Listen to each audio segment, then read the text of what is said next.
right, good afternoon, everyone. I'm Brittany Tan, Coordinator of Communications for Roanoke Electric. And I'm Basil Williams, Manager of Member Services for Roanoke Electric. And we would like to welcome you to our Power Hour webinar series. It's our second one for 2022. And as you know, the pandemic changed a lot when it came to many of our events. However, we're still committed to maintaining the safety of and increasing the engagement with our member owners, as well as our community stakeholders, no matter the platform. And today's webinar is, of course, no different. I'm really excited about today's topic because while mental health is often not widely discussed among families or individuals, it is vital to the overall well-being and productivity of each of us. What resources are available to maintain your mental health, and what are some practical ways you can give your mental health a boost every now and then? These are among some of the many questions that will be addressed during today's hour-long program. So now I'll turn it over to Basil to go ahead on and get started and introduce Dennis McPhee, who will be giving our invocation. Thank you, Brittany. Mr. Dennis McPhee oversees our member relation activities as the Vice President of the Co-op's Member Services, Marketing, and Public Relations Department. He joined the Roanoke team in July of 2021 and comes from a co-op in Mississippi after 13 years holding a wide range of positions, including a lineman. Dennis, I'll turn it over to you. Thank you, Basil. I appreciate that generous introduction. It's good to be here and good to have everyone on virtually. So if you don't mind, let's take a second to bow our heads and give the Lord some thanks. Dear Heavenly Father, we want to thank you today. Thank you for this gathering of great minds and great hearts, Heavenly Father. We know that we can do all things through you if we follow your will and your guidance, Heavenly Father. We ask that you look over our community, our member owners, and anyone involved with making the quality of life better here in the northeast part of North Carolina, Heavenly Father. We ask that you cover the hearts and minds of each one attending this meeting today, as well as those who organize this meeting, that we may continue to do this so that we can continue to receive your blessings. It's in your Son, Jesus' name we pray. Amen. Amen. Thank you, Dennis, for that invocation. Next, we will hear from our panelists of co-op staff and licensed healthcare professionals. We will have a Q&A session once all our panelists have presented, so feel free to put any questions you may have in the chat, and they will be answered during the Q&A session. So without further ado, Brittany and I will present our first panelist of speakers to give us some tips. Thank you so much, Basil. Our first panelist of speakers, Miss Mary Beth Lampe. As our VP of Corporate Services, Mary Beth Lampe is an innovative leader of people, culture, and development who translates business vision into organizational initiatives that advance performance, profitability, growth, employee engagement, and the next generation of leadership. Lampe drives inclusion as the pivotal foundation for establishing and sustaining the sense of belonging through the organization. Her cornerstone is to passionately align bringing humanity into business while driving a positive, distinctive, and remarkable culture. Her previous career positions have spanned leadership roles from human resources to administration. Throughout her 24-plus-year career as an avid investor of people, she has served in the government, utility, nonprofit, entrepreneurial, and international arenas. She continues her quest to explore the unknown with her passion for travel, understanding new cultures, and discovering delightful people along the way, learning their stories, sharing their delicious meals. She has also enjoyed every role that she has ever held. However, one of her most cherished titles is aunt. Right. Miss Lily Wilder is the Human Resources Administrator for Roanoke Electric Cooperative. She enjoys providing benefits administration and other HR-related guidance to the REC staff and employees. Lily has been with Roanoke Electric Cooperative team for 18 years. She's received her master's in business administration with a concentration in human resources from Walden University. And recently she achieved her professional human resources certification with HRCI. Lily looked forward to being a strategic HR partner to the team at Roanoke Electric and our member owners. Ashley Horton has served at Roanoke Electric Cooperative for over 4 years, and she's the organization's human resources assistant. She currently oversees several areas such as benefits, recruiting, employee engagement, leadership training, and development. Ashley is an influential force in the workplace and uses her positive attitude and tireless energy to encourage others to work and succeed. Ashley is inspired daily by her fiance and their son.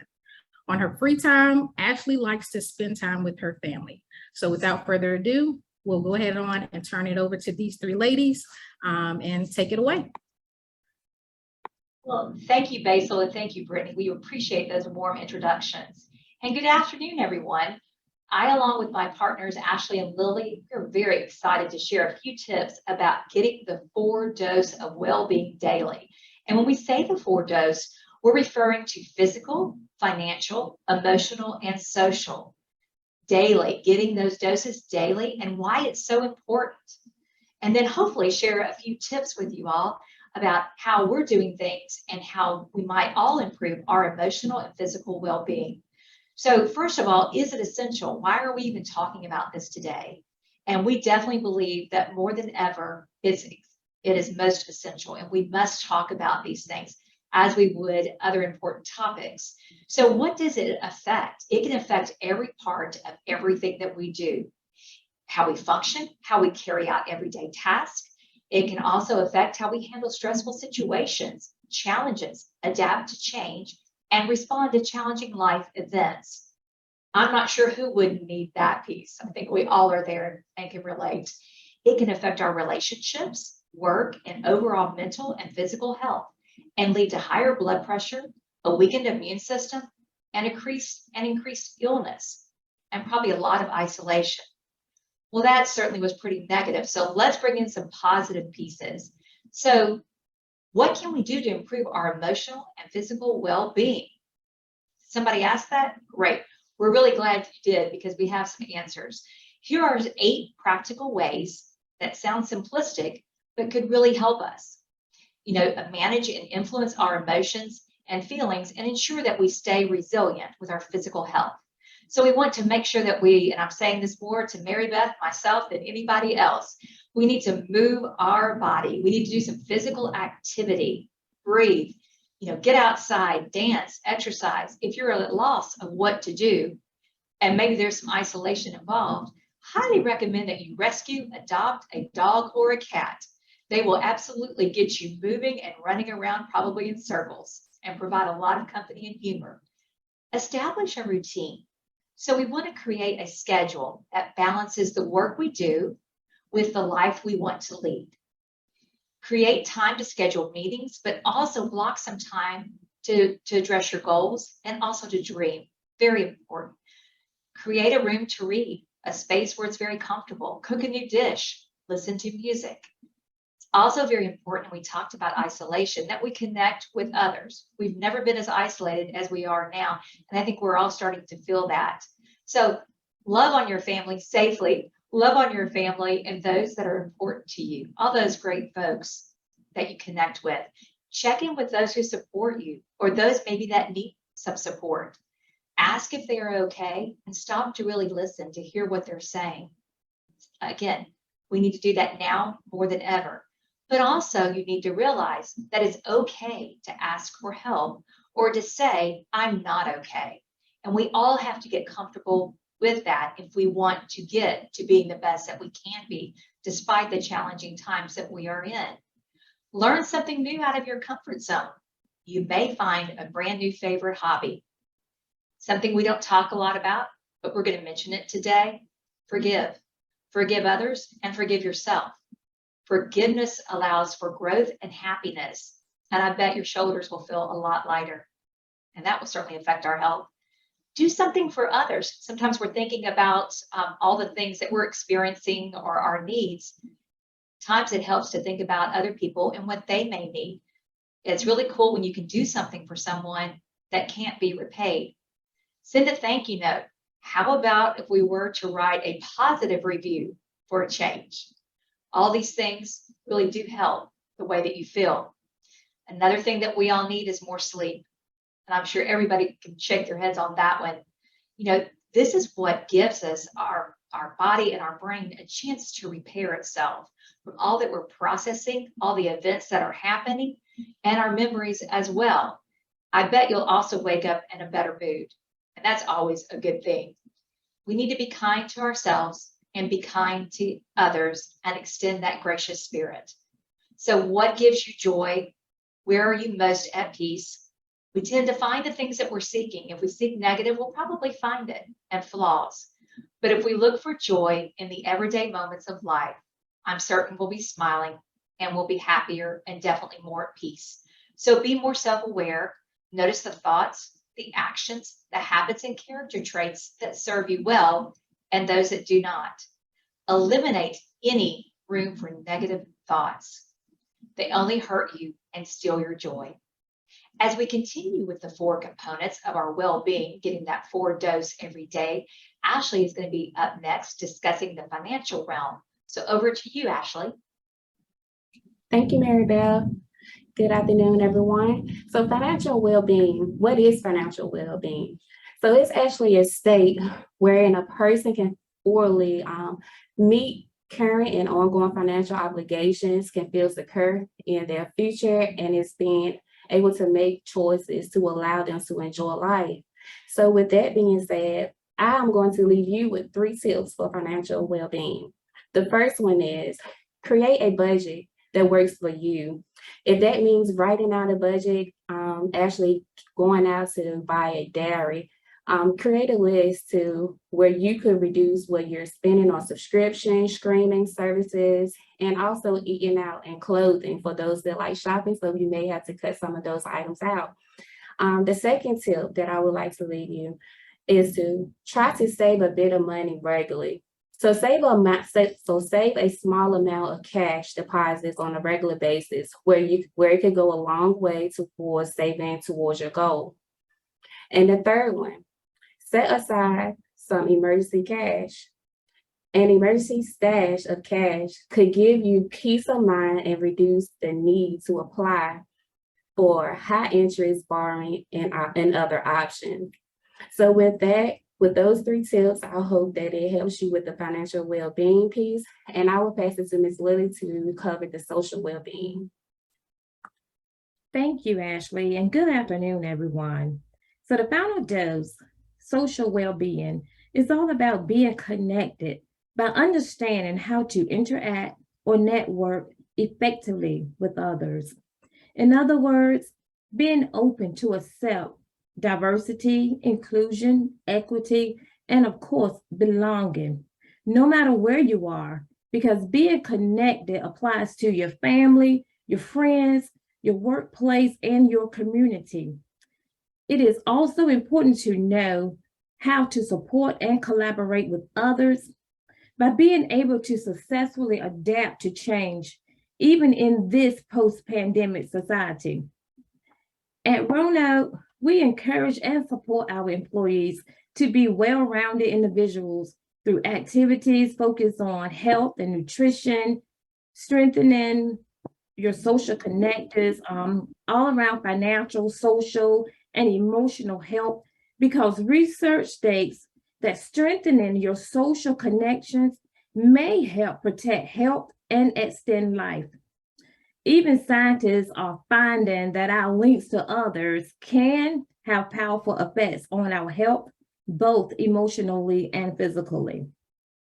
So just know that well-being begins with you. And when it is achieved, it extends throughout your family and your community. And as a result, the ideal state of well-being, physically thriving, emotionally balanced, financially secure, and socially connected places you at the center and is truly integrated across all 4 doses. And on a final note, I challenge each one of you to build healthy support systems. And these Mary Beth may have already covered, but I'm going to go back over them just to summarize. Building strong relationships with your kids. Stay active and share good habits with your family and friends. If you're a family giver, you want to ask help for others. It's okay. Join a group focused on a favorite hobby. Take a class to learn something new. Volunteer for things you care about in your community. And lastly, depending on your comfort level, travel to different places and meet new people. Thank you so much for your time, and back into your hands, Brittany and Basil. Right. Thank you so much. Those tips, I'm thinking that's something that we can all use to give our well-being a boost physically, financially, and emotionally. Next, we're going to switch gears and have a roundtable discussion with 2 licensed professionals. During this time, feel free to submit any questions you may have in the chat that you may have for these ladies, as it will be a Q&A format. Our first panelist is Miss Whitney Smith Johnson. Whitney is a licensed therapist and social worker operating as an entrepreneur. She's an alumni of Elizabeth City State University and the University of New England. Whitney has been in the field of social work for 7 years, serving our community. Presently, Whitney is focused on bringing awareness, support, and education to community members regarding their mental health and how it can increase their economy and health. Our second panelist is Dr. Tiara Watford. Dr. Watford is a licensed clinical social worker, mental health and autism advocate, best-selling Amazon author, and motivational speaker who enjoys shining the light on the importance of taking care of your mental well-being. Dr. Watford is the owner of Inspired to Grow LLC and the founder, of Mariability Incorporated. Dr. Watford uses her obstacles to inspire others to overcome life battles with the proper tools and resources. She is a 2009 graduate of Hertford County High School, and she received her Bachelor's of Social Work from the illustrious Elizabeth City State University, her Master's of Social Work with a specialization in Children and Family Services from Fayetteville State University, and her Doctorate of Social Work Concentration in Professional Development and Leadership from Capella University. Dr. Watford is also a member of Alpha Kappa Alpha Sorority Incorporated. So thank you so much to you both for joining us today. We look forward to this roundtable discussion. And again, to all of our participants, feel free to submit any questions you may have in the chat, and Basil and myself will do our best to go ahead on and bring them to the forefront, and we'll get your questions answered.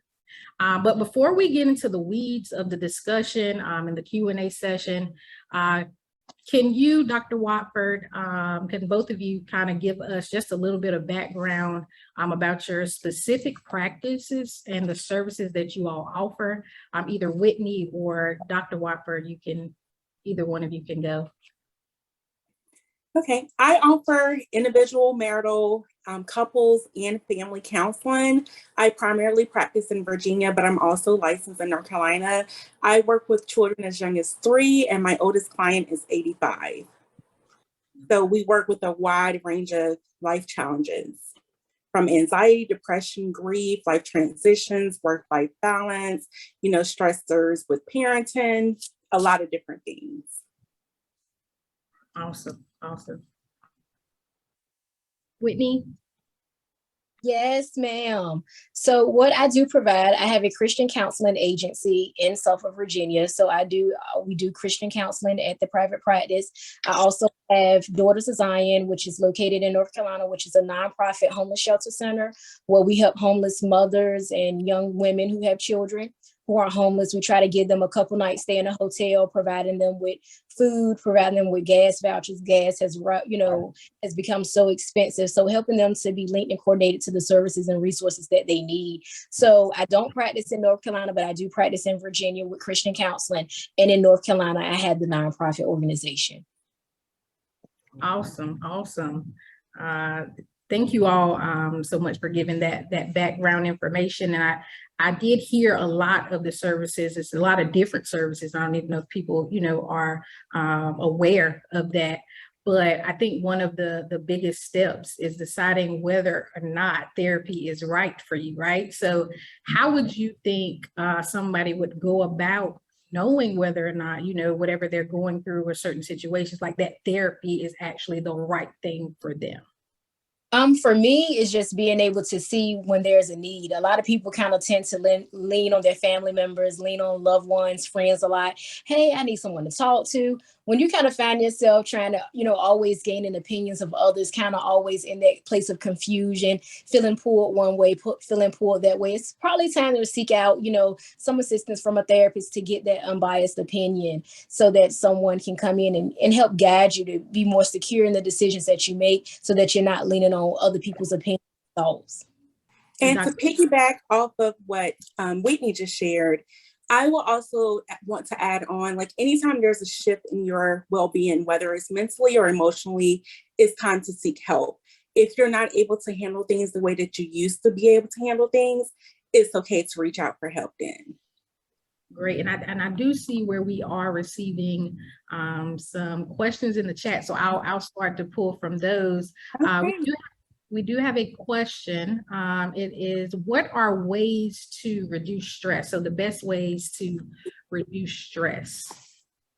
I would say to figure out what is causing the stress first, because there can be, a variety of things that can create stress. So once we're able to identify what causes the stress, then we can work on putting tools in place to help reduce that, whether it is taking some self-care, working on a work-life balance, learning when to say no. So once you're able to identify what is really stressing you out, then you can work on, reducing that. All right. And so we can move on to the next question. I think Basil.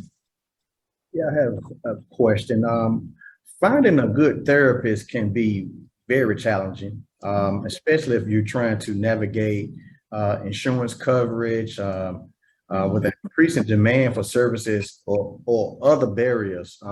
When choosing a therapist, it's most important to find someone who is definitely a good fit. How would someone go about doing that as far as finding the right therapist for them? I would definitely say, a lot of therapists offer some free consultations where you can kind of gather and ask questions, knowing what you want out of a therapist. When I ask my clients, I'm very clear with them when they call and they say, hey, I'm seeking, services. I ask them this one question. What is it that you need from your therapist? What is it that you want to receive? Do you want honesty? Do you need someone who's patient? Because everyone has different characteristics in their personality. All of our styles of therapy are different. My style, I'm more straightforward and upfront. So my clients, some clients can't take me on, that need something, they need a little bit more, patience, or, I don't want it forthcoming all the way. So just understanding what it is that you would need to receive from your therapist, that's very important. And that will help you find that good fit. I will also first check with the insurance companies to see if they can provide you with a list of providers. Once you receive that list of providers, then I will do some research on those providers, whether it's through their Psychology Today profiles, a quick Google search, or see if they have like any professional websites or professional social medias to see what they're posting, what their specialties are. And then you can choose who your therapist is based off that, but also give them a little grace. I would at least have 2 to 3 sessions with that therapist before making a decision on whether you will select them to be your therapist. And then after 2 to 3 sessions, if it's not a good fit, then that's when you can terminate and find someone else. Don't be afraid to go therapist shopping. That's Sometimes right. you have to try it out, try it on to see if it'll be a good fit. That's right. That's some great advice. I mean, I know with a lot of things now, we kind of want to try it before we buy it, or, you know, at least have a little trial to be able to take something back if we find that we don't need it. So it's interesting to know and hear that analogy when it comes to therapy, because I think, you know, like me, a lot of people wouldn't think that.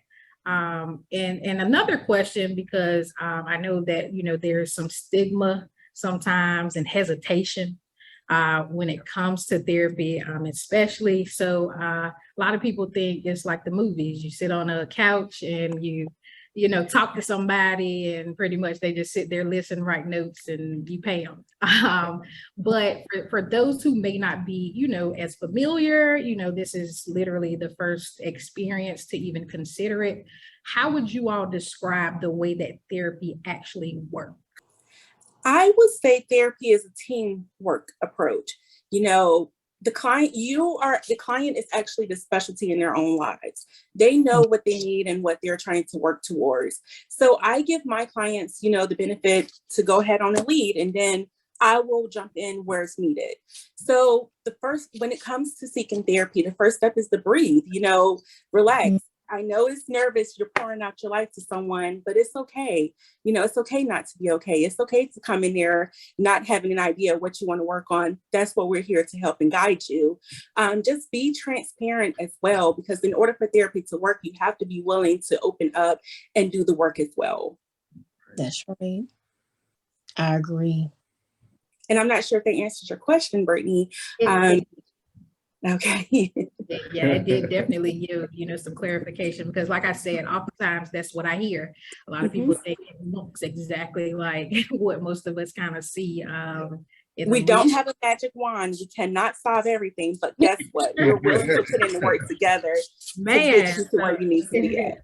Yeah, so I guess a lot of people are readjusting their shopping list then, because they're looking for one that can just wave one and make things a lot easier and all the stresses go away. Basil, did you have enough? And just to make sure that everybody's aware, continue to send questions. If you all have them, you can send it to us directly or just put them in the chat, but just know that we're watching if you all have it. I just want to piggyback off, how would you go about if you have a client that is very reserved? What techniques would you use to get them to open up? You know, they're reluctant to open up to you. They're there because they want therapy, but maybe they don't know how. So how would I prepare for, let's say, my first session of therapy? How do one prepare for their first session of therapy? Well, after my consultation, I do determine if my clients are a good fit with me. But when you come to like therapy with me, of course, my style is different, and I do try to make it as relaxed and realistic as possible. So when you do come into therapy, I'm going to ask you a question, whether it's going to be a joke, and if you're sitting there being silent, I'm going to ask you, what are you here for? Like, are we going to have a moment of silence, or are we actually going to get some work done? A lot of my clients gravitate to that, and then that's when it's like you're opening a can of worms, and that's when they start spilling everything about what they're going through. You have, being that someone is sitting on your sofa or your chair or whatever you have. I know with the pandemic, I've switched to primarily virtual counseling. I try to make it as less tense as possible, so that you can feel comfortable with opening it up. So if you do come in here and want to be silent, I'm going to make you talk. Yes. Yes, I definitely agree. I definitely agree with Dr. Watford, you know, understanding, you know, in those moments and just saying that, you know, hey, I kind of confront some of those behaviors. Like, okay, I see that, you know, you feel uncomfortable. Listen, I understand. You appear to be anxious and different things like that. So let's work through this. Let's see what you're feeling. I understand. I've been there, I've done that. Letting clients know that they're not the only ones that feel that way. Because we as therapists, we can feel, you know, when you see a new client, sometimes you can get that anxious feeling. So we all can be here and, you know, confront those things like, look, I feel a little uncomfortable, but you know, I'm here with you. Let's work through this together, letting the client know that we're here with you. Great. And we do have a couple questions coming in the chat, which I love to see. So the first one is, what are the signs of mental health issues, and how can we help family members if they are in denial? That's a good one. So when it comes to family members who's in denial, in order for therapy to actually work, that person has to admit that there's an issue there. You can see it, but they have to see it in order for it to work. You can continue to give them resources, continue to throw out the benefit of counseling, but until they see their issue as an actual issue, it really won't work. But to determine if you do have like any mental things going on, if you're anxious about, going to work, or you're overstimulated, you're feeling sad more often than usual, if you lost a loved one or a friend and you're still having a hard time with coping and accepting that, that can trigger some things. If you are having a hard time with parenting your children won't listen, you feel like your techniques aren't working, especially if you're trying gentle parenting, that can be a different things. If you are going through some things with your significant other, communication isn't there, that can be an issue of why you can seek therapy. There's so many things that you can come to therapy about, for, and, whether it's just regular general things too. It doesn't have to be something severe such as schizophrenia or bipolar. It can be just like transitions and just needing an outlet. That is right. Dr. Watford is correct. I will definitely add as well, with us being a Christian agency, we're real big. So I'm real big on prayer. So if you have a loved one that is saying, hey, look, I need you to get some help, but they're like, I'm fine. I don't need any help. Prayer. I would say, coming from the Christian Counseling Agency, prayer, not allowing yourself to worry and not allowing yourself to get anxious regarding, their mental health, but praying and trusting that they will get and they will seek out the help that they need. Most definitely. Great advice. It's hard, sometimes I know to even get ourselves in the mode of, hey, I need some help. So I think that was a great question, spot on trying to potentially help someone else, and that potentially being a challenge. So thank you so much for that question. It looks like we have another one. Should everyone try therapy? I've never had therapy, but often wondered if I should. Yes. Yes. Okay. It's like Oprah. She said, everybody gets a free car. Look, everybody gets therapy. We're here. We're out here. We're ready to serve. We're ready to help people heal. Just like Dr. Watford said, going through life transitions. I cannot stress enough. Yes, go to therapy. It is okay. You can stop leaning on your girlfriends. You can stop leaning on your friends. You can stop leaning on family. Listen, there's so many therapists out here that you can lean on to help you and that can guide you, through different transitions in life. That can help you be more secure, more confident in your decisions that you make. Yes, go to therapy. I'm going to go to therapy. Please go. All right. Okay. Another question. How can we best help a friend that has become isolated and silent? It's a good question. Mm-hmm. That piggybacks on what I said. Until they see the issue, all you can do is just be there for emotional support and just continue to encourage them to speak with someone or talk with someone. Or you can even offer, I will be with you on your first appointment, drop them off some resources. If they don't want to talk to someone, face to face, they can do virtual. There's online platforms now that offer therapy where you can message your therapist. There's options out here. Just find out what will be comfortable for them. And just continue to encourage them to, come out of isolations, whether come on, let's go get in the car with me. Let's go to the park. Let's go out to eat, just continue to push them as much as you can, but also make sure you don't get too involved and too invested where you are, hurting yourself in the process. That's right. That's right. That's a really big piece that Dr. Watford pulled out. I see, we see a lot of clients that come in that want their loved ones to get help, but can't receive the help until you're ready to actually receive it. And therapy is a commitment. The change that comes with therapy comes with the actual commitment and consistency. People think when they come to therapy, it's you come in, you walk in that one time, you're going to walk out changed, and you don't walk out changed. It's going to come with that consistency, because what erects change in someone's life is consistency. And in order to be consistent with something, you have to be committed to it. So someone that doesn't see a problem, they're not going to commit to it. So they're not going to be consistent in coming. So they're not going to see the change that's really desired in their lives. So that's really, really, really important. And I always tell people, if you have a loved one that, needs help, but they're really not receptive to that help, the one thing that you're going to have to do is just be aware of the signs, be aware of, signs of potential suicide, different things like that, but not overexerting yourself that you're pushing your will onto them, because they have the right to their self-determination when they're ready to go and get that help. So, not overexerting your will, but also being aware of, okay, I might need to kind of check in on my friend a little bit more often. Hey, you good? You all right? All right, just checking in on you. Do I need to pop up at your house and knock on your door? You all right? I haven't talked to you and seen you in a while. Doing those things and just letting them know that, the help is there, but not just being, you don't want to push too hard and cause people to pull away from you. That's great. Those are great tips, because we do know it's kind of a fine line.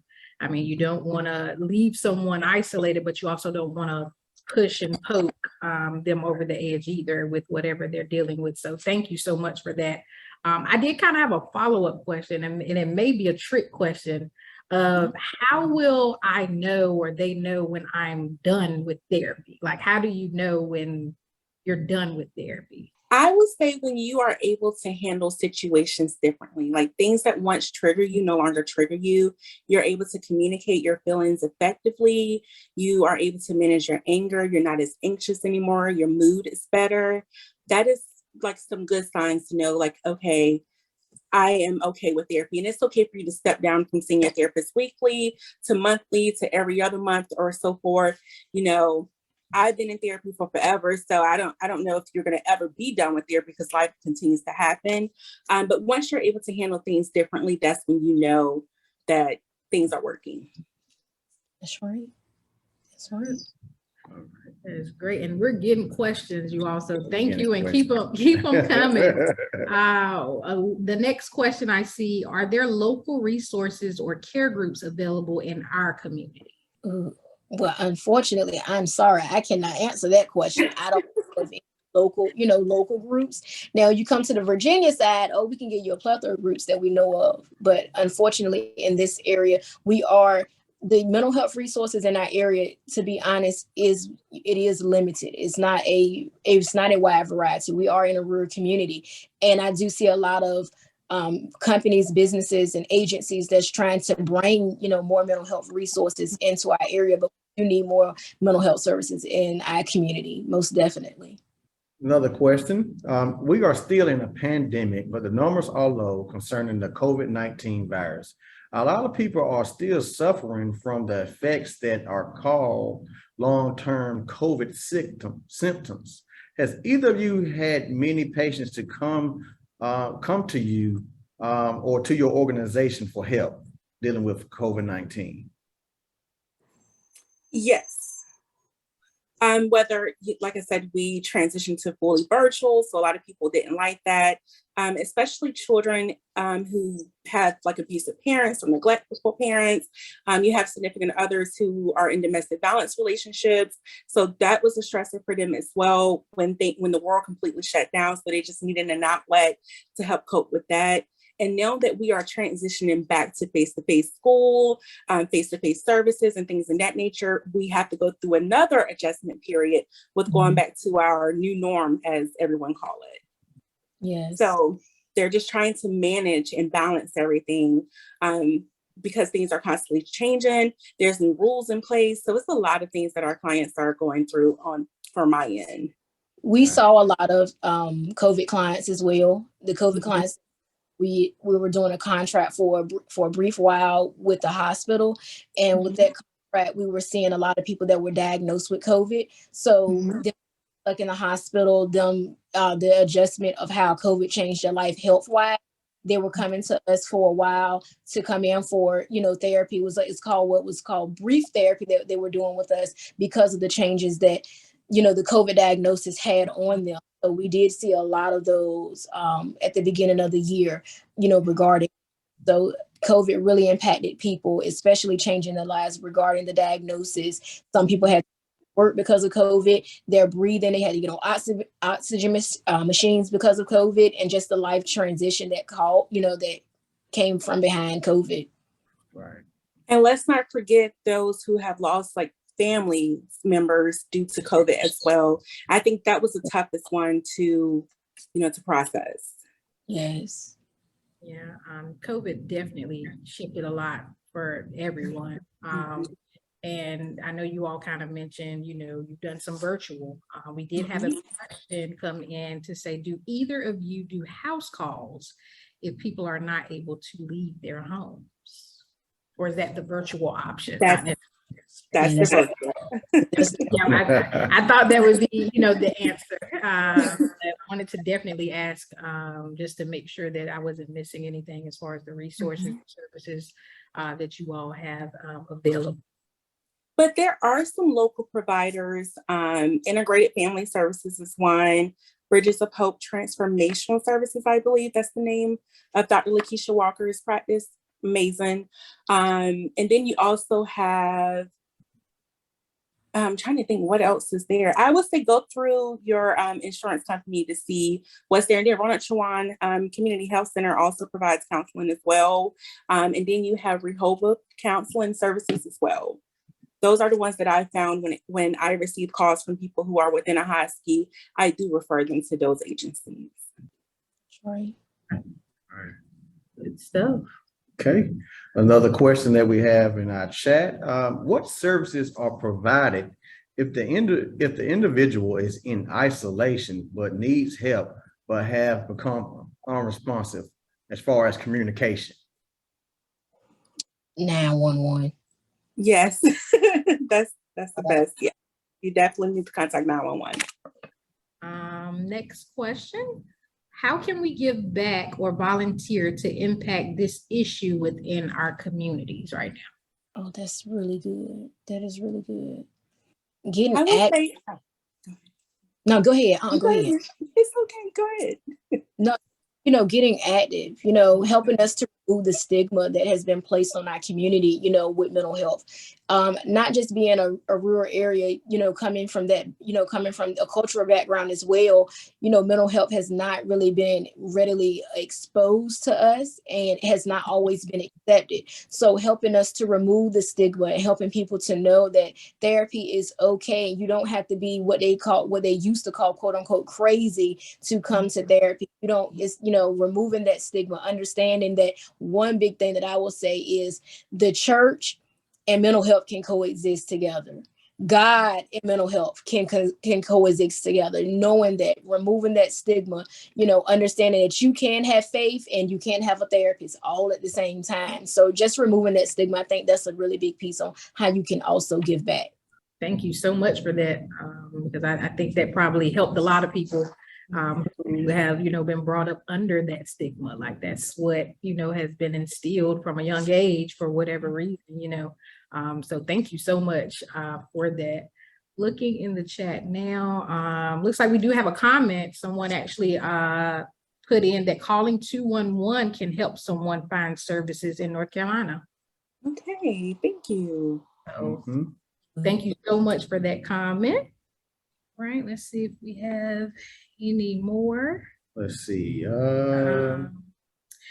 I guess we're about to wind down, but just wanted to ask, because I know we discussed a lot, but how can someone, interested in your services get in contact with either of you?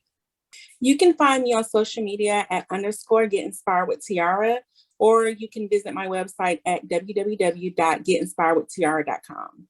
If they need to get in contact with myself, if they need anyone is homeless and their woman, they have children, they can go to DOZR, which is it stands for Daughters Design Restoration Inc.org. So it's DOZR.org. They can go there and get assistance. If they're needing therapy services and they want to do Christian counseling, they can go to release757.com/1, and they'll be able to get in contact with us.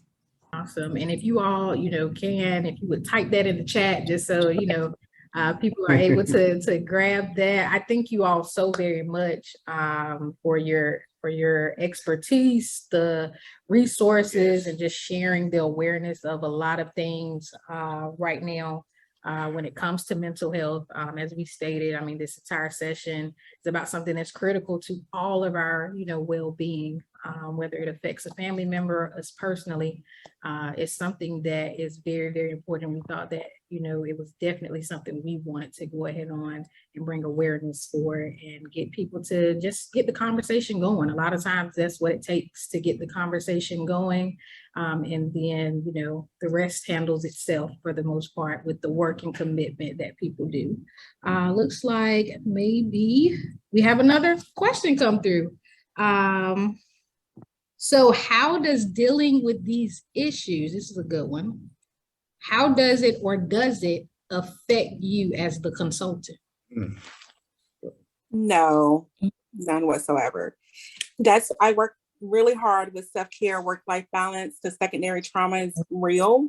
So of course, I'm giving you all my 100% while you're in counseling, but I don't take it personal. I know, balance, you got to have boundaries and things of that nature, and when to leave work at work and when you're home, you're home. I never let the two intertwine. Even if I'm working from home, I still don't mix the two. That's right. That's right.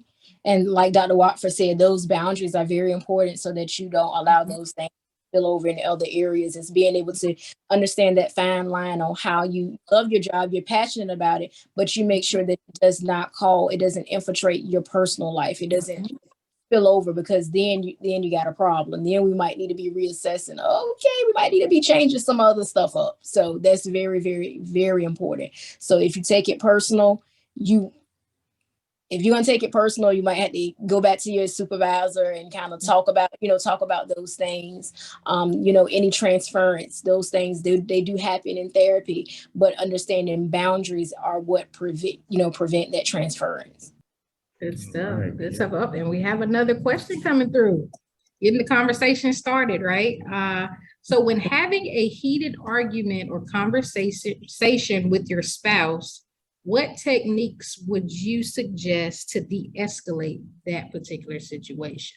Well, number one, we do a lot of marital counseling, at my agency. And that is, I tell people, you got to have, number one, a safe word, the boundaries. So understanding if it's getting too heated, allow people to walk away. Never be that person that don't walk away from me. No, allow people to walk away. If they feel the need to walk away, allow them to do that. Number two is understanding, if you're going to have an argument, you have to keep the level of respect. So you need to have boundaries set on, you cannot say certain words cannot be said, certain things cannot be brought up, during arguments, because that can be a deal breaker, that can be a boundary breaker. So understand what those, you got to have, I call it fair arguments.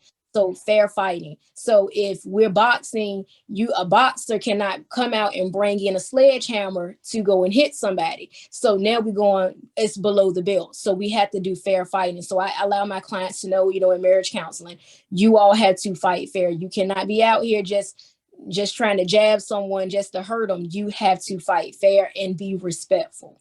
And I will add, don't have heated conversations when you both are upset. Give yourself at least a day or two to calm down, to process things, then address the situation so that things won't escalate. Trust me, it can wait. It doesn't matter how, how severe it is. It can wait until a day or two. And if you forget about it, it wasn't that important of an issue to address anyway. That's some great advice. That is some great advice. So fighting fair and, giving people their space to de-escalate the situation. Like you said, if you forget about it, what was really the issue? So great advice on that. We had another one come in, because I know we've been talking a lot, and both of you mentioned boundaries, right? So this question actually says, how can we remember boundaries, especially in those heated moments? What's top of mind right now is the issue at hand. So how can you remember those boundaries? I always say, remember boundaries by, number one, setting a standard for your life. That's how I always explain it to my clients. You need to set a standard for your life. Well, number one, set a goal. So what is that goal that you want? I'm gonna give you an example. If you want to be in a financially stable marriage, that's your goal. So then you have your standard of living. You're not going to date someone who's not financially stable. So that means my standard is I had to date someone that's financially stable. Then you're going to set your boundary. That boundary can be, I'm not going to date anyone who's not paying their bills, and, you know, nothing against anyone not paying their bills or not doing X, Y, and Z. That's a boundary. So you have to have boundaries, because your boundaries protect your standard, and your standard protects your goal that you want to achieve in life. So if you want to always remember your boundaries, you need to set a goal for your life. And practice. You have to practice putting those boundaries in place. And the more practice you have, the more realistic it will be in the heat of those moments too. One more question. What would you suggest is a good way to approach someone who you think may need therapy without coming off offensive? How would we go about that? I would just share the benefits of counseling and like just give them real life examples of where you will see the benefit of it. Mm-hmm. And like you said, and once they're able to identify the benefits of it, like, okay, yes, I do need to go speak with someone, then that's when you can get the real work on. I will say this, I'm picking. You go to therapy first. And once you go to therapy, you go back, girl, let me tell you, I feel so good, you know, living and walking that example. So I tell people, you know, if you want your loved one to go to therapy, you go to therapy first and then come back and tell them how good it's been for you. Right. Because, you know, a lot of the time the rebuttal is, I don't need therapy. You don't want me to go to therapy. And most people are in therapy because of people who won't go to therapy. Yeah. That's our life. Right. That's a good one there. So I'll open it up one last time, going once, going twice. I don't see any questions that we have missed, I don't believe, in the chat. Thank you both for this. I mean, this has been amazing, this discussion. I'm glad that you all were both able to jump on and share some of your expertise that we so badly, you know, need, especially with everything going on, changes in life transitions. Each of us probably have experienced over the past 2 years, especially. So thank you so much. I would ask that all of our panelists would kind of turn on your cameras. I'm going to open it up for the just overall general Q&A.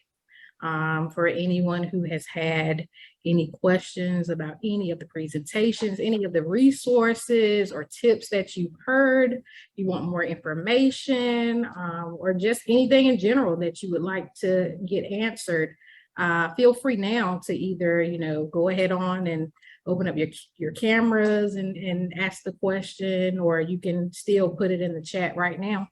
Any other questions? All right. All right. Not seeing any right now. Got a comment. So yeah, we did have a comment that, you know, this has been a great topic discussion, and thank you for you all for speaking on this. So thank you so much for that. No questions, but this has been a great discussion today. Absolutely. Good stuff. Good stuff.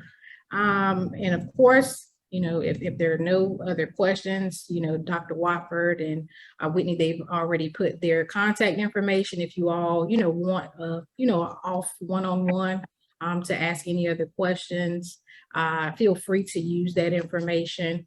And of course, you know, thank you for your participation today, and finding it not robbery to join us to just speak and get the conversation started. I'll say that this is a conversation starter.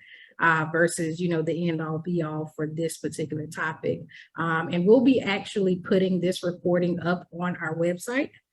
So we'll be sharing that. We hope that you all would share it as well. Hopefully something will be said that someone in your network can benefit from, and potentially get their conversation started with getting the resources that they need.